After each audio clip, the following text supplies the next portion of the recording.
অনেক বন্যপ্রাণীর জায়গা এটা।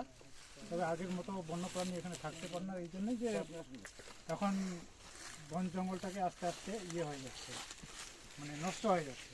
তার জন্য বন্যপ্রাণী বেশিরভাগ গ্রামের দিকে চলে যাচ্ছে। সেই জন্য গ্রামের লোককে আমরা বারে বারে সতর্ক করি যে তোমরা জঙ্গলটাকে বাঁচাও, যাতে বন্যপ্রাণী যাতে গ্রামে ঢুকতে না পারে। সেই জন্য জঙ্গলে যদি থাকে, জঙ্গলে একটু খাবার টাবার পাবে, তাহলে গ্রামে একটু মানুষ, গ্রামের লোক যাতে একটু ভালোভাবে থাকতে পারে। কিন্তু বন্যপ্রাণীর কথা বলা যায় না, তবে একটু গ্রামে ঢুকেও যায়। তার জন্য ফরেস্ট প্রশাসন সবাই আমরা একটু হেল্প করি। যখন ফোন করে তখনই আমরা একটু দৌড়ে আসি, গাড়ি নিয়ে ওয়াইল্ড লাইফ আসি, তাদের সেই বন্যপ্রাণীকে আবার ফিরিয়ে বন জঙ্গলে ফিরিয়ে নেওয়া যায়। এমন বেশিরভাগ আমাদের এখানে এই ফরেস্টের লেপার্ডের উৎপাতটা বেশি আছে। কিছুদিন আগে পুরো দল হাতি ছিল গ্রামে অনেক উৎপাত করতে, তার জন্য যা ক্ষতি হয়েছে তাতে সরকার দিচ্ছে আর কি। তো তাই এখন আমরা এখানে যারা উপস্থিত আছেন, আমরা এখানে অনেক ভালো লাগলো। তো গ্রামের লোকের সবচেয়ে তো বেশি সচেতনার দরকার এবং ফরেস্টটাকে বাঁচানোরও দরকার। হ্যাঁ, আমরা আজকে অনেক 40-50 বছর বয়সের লোক রয়েছি, আমাদের যে ছেলেমেয়েরা আছে তাদেরকে তো প্রকৃতির দরকার আছে। তা আমরা যদি প্রকৃতি অক্সিজেন না পাই, ফরেস্ট আমাদেরকে অক্সিজেন না দেয়, তাহলে আমরা বাঁচবো কী করে? আজকে নদী নালা সব কিছু শুকে হাহাকার হয়ে যাচ্ছে, জমি জায়গাতে ফসল ঠিকমতো করতে পারতেছে না। এই হলো আমাদের এখানকার এই ডায়না রেঞ্জের এই পরিস্থিতি। এটা শিমুল গাছ। এটা শিমুল গাছ, ওটা জারুল গাছ। এই যে শিমুল গাছ দেখো সবাই ওদিকে তাকাও, এটা হচ্ছে শিমুল গাছ, ওটা জারুল গাছ, এটা ওটা শিমুল গাছ, এটাও শিমুল। আশেপাশে বেশি শিমুল। কদম গাছ, এটা কদম গাছ, কদম গাছ। ঠিক আছে। এটা কি গাছ? এটা জারুল গাছ। এখানে কোন কোন প্রাণী সাধারণত এখানে বসবাস করে, মানে থাকে এই বন জঙ্গলে কোন কোন প্রাণী থাকে? এখানে বেশিরভাগ তো লেপার্ড আর হাতিটাই বেশি থাকে। লেপার্ড আর হাতি। আর মাঝে মধ্যে বাইসন চলে আসে, তো রাইনো আসে। এখন আমাদের এদিকে রাইনো একদিকে হয়তো চলে আসছে, তারপরে আমাদের সরীসৃপের মধ্যে কি কি থাকে? সরীসৃপের মধ্যে হ্যাঁ সাপ থাকে, মানে আমাদের বিশেষ করে বর্ষাকালে বেশি দেখা যায় সাপটাকে। কোন কোন সাপ পায়? হ্যাঁ, এমনি এতে আমরা যেটাকে বলি আমাদের অজগর বা পাইথন আছে এখানে দু একটা বাইর হয়। কেমন লম্বা লম্বা কেমন থাকে? হ্যাঁ, মোটামুটি 15 ফিট 20 ফিট। এখানে বন বিড়াল পাওয়া যায়, বন বিড়ালটা পাওয়া যায়, আর লেপার্ডটা পাওয়া যায়। লেপার্ডটা দেখা যায়, কি গাছে থাকে? গাছে ওঠে? লেপার্ড আর বন বিড়ালটা বেশিরভাগ। ময়ূর থাকে না? ময়ূর থাকে, বানর থাকে, তবে আজকে তো কিছু দেখা যাচ্ছে। হরিণও পাওয়া যায়, দেখা যায়। যেহেতু দিনের বেলা আমরা আসছি, সেজন্য ওরা ভয়ের চোটে হয়তো ভিতরে চলে গেছে, কিন্তু অন্য সময় যদি আসতাম তাহলে হয়তো পাওয়া যেত, এখানে কিছু না কিছু দেখা যেত। অক্টোবর মাসে আমাদের এখানে একটা 12 বছরের বাচ্চাকে বাড়ি থেকে টেনে নিয়ে চলে গেছে বাঘ। তো ওই এখন গ্রামে অনেক আতঙ্ক হয়ে গেছিল। তারপরে তার খাঁচা বসানোর পরে মোটামুটি 8-10 দিন পরে সেই বাঘটাকে আবার খাঁচার মধ্যে ঢুকে তারপরে বন দপ্তর নিয়ে গেছে। তারপরে আবার 1 সপ্তাহ পরে আবার 2টো বাঘ গ্রামে বাইরে হয়েছে।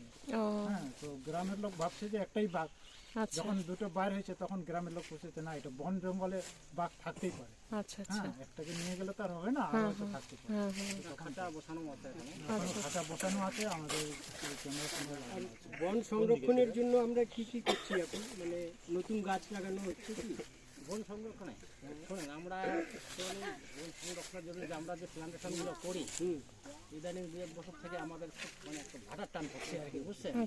যে প্লান্টেশন হওয়ার কথা সেই হিসাবে হচ্ছে না।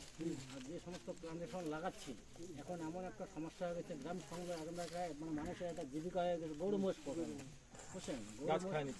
হ্যাঁ, যদি ওকে ফেন্সিং দেওয়া না যায়, যে চৌকিদার রাখলাম, হয়তো এই যে জীব জঙ্গলে করলাম, ও 4টার মধ্যে কিন্তু বাড়িয়া চলে গেল, 3টার মধ্যে বড়ক্ষণে এসে হয়তো গরু মোষ ঢুকে প্লান্টেশনটাকে ড্যামেজ করে দিচ্ছে। এখন আমরা যে প্লান্টেশনগুলো করতেছি সেটা সোলার সিস্টেম করে ফেন্সিং দিচ্ছি। ওই সোলারটাকে আমাদের প্রতিদিন এসে চেক করতে হচ্ছে যে কোনো দিন হাতি ভাঙা দিল না কি করলো, এইভাবে প্লান্টেশনগুলো ওঠানো হচ্ছে।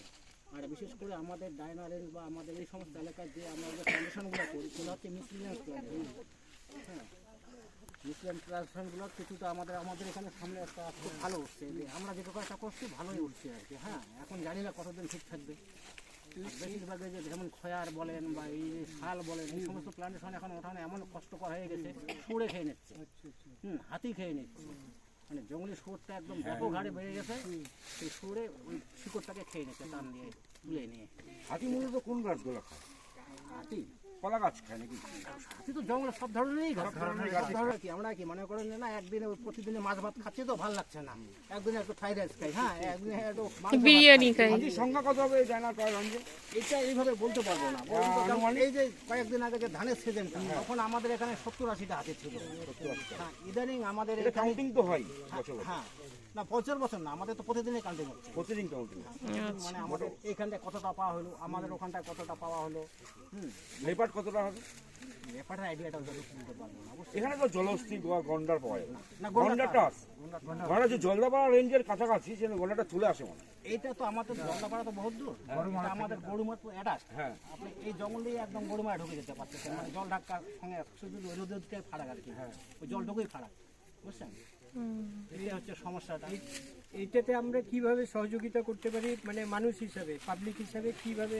এটাকে আপনারা, আমরা যেরকম এখন একটা নিয়ম সৃষ্টি করে মানে ইয়ে করছে ডিপার্টমেন্ট থেকে সরকারিভাবে, যে আপনাদের বাড়িতে গাছ যখন কাটবেন ডিপার্টমেন্টালি পারমিশন নেবেন, হ্যাঁ আপনারা একটা গাছ কাটলে আপনারা 2টা গাছ লাগাবেন। হ্যাঁ, তার জন্য কিন্তু আমরা একটা পয়সা নিচ্ছি। আচ্ছা। যেটা আমাদের শিডিউল ওয়ানের গাছ টাছগুলো আছে তার জন্য 80 টাকা, যেমন আর যতগুলো আছে অন্য অন্য প্যাসেজ আছে ওগুলো হচ্ছে আমাদের ডিস্ট্রিক্ট অনুযায়ী 40 টাকা করে। তার মানে আপনি যদি একটা গাছ কাটে 2টা গাছ লাগান, আপনি 3 বছর পরে আইসা যদি ক্লেম করেন যে আমি যে এত টাকা দিয়েছি, আপনাকে টাকাটা ব্যাক করে দিতে হবে, বুঝছেন? প্লাস আপনি গাছটা যে লাগাইছেন 100টা গাছ কেটে যে 200টা সেটাও আপনাকে দেখাইতে হবে, বুঝছেন? আমরা এটা ওই সবসময় এই জন্য বলি যে অন্তত যেখানে ইয়ে করে গাছটা লাগাইতে হবে। তো আমরা কি জঙ্গলেও এসে বৃক্ষরোপণ করতে পারি? হ্যাঁ, এখানেও এসে বৃক্ষরোপণ করতে পারি? জঙ্গলে জঙ্গল এরিয়া এটা নিজের এরিয়া। ওইটা আপনারা নিজের এলাকা তো ওইভাবে করবেন, আর জঙ্গলের এলাকা যদি আমরা যখন প্ল্যান্টেশন করি সেই জায়গায় সময় আসে যদি আপনারা কীভাবে প্ল্যান্টেশনটা করতেছি, আমাদের পরিচর্যাটা করতেছি সেটা আপনারা দেখতে পারেন বা সহযোগিতা করতে পারেন, নিজের হাতে 2-10টা গাছ আপনারা লাগাইতে পারেন, সেটা হচ্ছে আলাদা ব্যাপার। এটা কোন সময় লাগানো হয় গাছগুলো?